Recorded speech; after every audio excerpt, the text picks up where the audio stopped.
the decision you made when you said 2022, you brought him up at the victory. Hey, would you come out and support, et cetera, et cetera? Great. Right. And then that's the $1.5 million landslide victory that he had, right? That's the one. And I remember that evening when you're like, it was historic. It was an epic night. It was an epic night. No question about it. Miami-Dade, all these other things that we're reading about. For you to say, no, I'm going with Trump and I'm not going to go with you. Him not being happy, state, all that stuff. Great. Right, strategically, from the business and marketing standpoint, one would say between the two, whose tweet has more power? A Trump's tweet or DeSantis' tweet? DeSantis' tweet. It's not even close. Oh, it's Trump. Whose endorsement has more power? Trump. Yeah. And I think the part about the governor that this is how I process it is the sequencing as you're going up, right? Sometimes you want to force something to happen too soon, and you make move 9 on move 4, and you stumble. Right. Make sense? True. And it's kind of like, hey, no, I don't need to make a phone call to him and tell him that I'm running for office. Why not? Why not give him the credit, not making a call to Trump when he and I are having a conversation? I think sequencing wise, did you watch that from a distance and say, ooh, that's a fumble? Why are you not giving credit to the guy that helped you become governor? Internally, you seem like a strategist. You seem like a guy that, is stable and you're thinking about it yourself internally. You seem like a very confident guy. You think very highly of yourself, but at the same time, super likable, very good communicator. You can go in any circle and be able to adapt to that community, whether it's highly intellectual, comedy, culture. You can do that. You're able to, go there. And that's not necessarily something he likes to do, right? It's not in his comfort zone. He's a very good executor. He gets things done, but he doesn't like to go to that. Did you kind of process that yourself and say, oof, that was a mistake. Let me learn from this to not make this mistake for my political career because you're not somebody that people are looking at just as a governor. On a 20-year trajectory, you're on a list of a lot of different lists. And, if there's a top 50 names, top 25 names of presidents, candidates on the right, you're on that list. So people are looking at you as somebody that, governor, boom, boom, boom, and what comes next, right? And that could be 2030, 2028, so like 2026, so say 2028, 2032, 2036-ish, like that time frame. And, I'm sure I'm getting old now. Well, no, you're not. That's the part. Now I'm getting old. You're young is the strength. But did you kind of watch that fumble and say, ooh, that was a mistake right there? Yeah, I did. And for me, the first thing was, and it wasn't even about politics, it was business. When I was still in finance, my third stop in my career before politics really took off, it was at Moran Edwards Wealth Management, now Moran Wealth Management in Naples. Shout out to Tom Moran. Mentor, friend, supporter, love him, love his wife, love his family. When he brought me into his company, it was really just because he had saw me politically. Is this Morgan Stanley? No, Moran, M-O-R-A-N, Moran Group. Let's give him love. Moran Wealth Management. That's what it is. Rob was about to give credit to somebody else. I want to get it correct so we know who it is. But you were saying, when you got into this, he was a great mentor. Great mentor. He brought me in, I think it was 2015. He brought me in, and he knew I had a political aspirations and stuff like that. He helped me build a book of business. He really, I know economics, but he showed me the ropes of when you having to manage somebody else's wealth. I'll never forget it. He took a chance on me. So if a client came in the door and was like, Byron, you know what? I really like you, but I don't really want to mess with Tom. I want to move my money to you. The first call I make is to Tom. Tom, client X came to see me. You need to know this. What do you want to do? And because you put me on. That's something I learned as a kid. You learn that in the streets of New York. You gave me my opportunity. So I have to come to you first. And I think the other thing in politics, and we talked about it when I was sitting in the green room, because everybody talks about the lists and your trajectory and all that stuff. In politics, timing matters more than talent.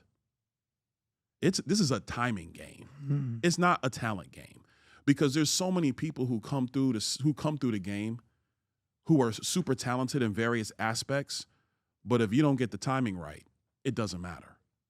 And so, look, I speak bluntly. I don't try to hide the ball too much. In my core, and you can ask anybody on my team, ask my wife, I always felt that the right time for the governor to make that run was 28.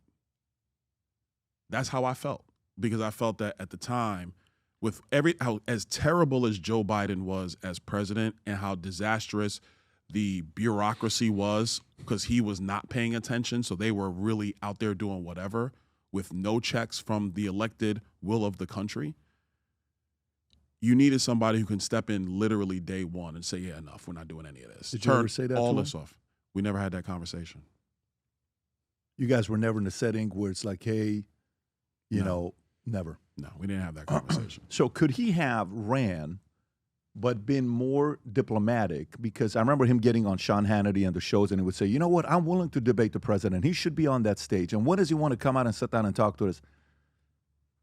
Sounded a little bit, out of his element. It's almost like maybe somebody was even telling him to do that. Could he have ran in 2023, 2024 and shined while still edifying and protecting the president? I think so. But I mean, he was in a different space than, let's say, Vivek. Because the governor, and again, to his credit, he had established himself nationally because of how he handled and led our state during COVID. And he did the best job. It wasn't close in guiding our state through COVID-19. And he had established himself. So every political campaign is like every boxing match, every UFC fight. Styles make fights. That's just the way it is. So it would have been really tough for him to play it that way, because then the next question will be, well, then why are you running? You see what I'm saying? Yeah. And I think with Vivek, the reason why it was different for Vivek, just outside looking in, is because Vivek was new to the scene. And people didn't really know. I remember the early days with Vivek's run, people was like still trying to figure out how to pronounce both names. Right. You know what I'm saying? And shout out to Vivek, love him, but that's the truth. Sure. So it's different when you are established, but then you pay deference. The next question is, so then why are you here? I'll tell you a quick story. This is a story that I don't tell publicly much. I'll share it. When I was running for Congress in 2020, one of my opponents, I'm not going to say his name, called me and wanted to have lunch and meet. And I knew what he was going to try to do. He was going to try to get me out the race to back him. And we were sitting down and we were just talking. 30 minutes later, he goes, listen, Byron, I think you're great. I think you're talented. You could be a future governor. You could be a future senator. But I'm going to have more money in the race. So I think you should drop out and back me because I have the resources to win. And I looked at him and I said, with everything you just said, my only question is, why aren't you getting out and backing me? Because if you feel I have all these abilities to do all these things, then why are you running? Well, let me tell you, that's the beautiful part of the experience you have with wealth management. Because that business, if you're able to convince people and speak to them, you have to do it logically and persuade them to move 10 million, to move my 20 million, to move my 100 million. That's not an easy thing to do. Not easy. I've been in the industry for a while, and I started off with Morgan Stanley Dean Witter, so this is not an easy gig.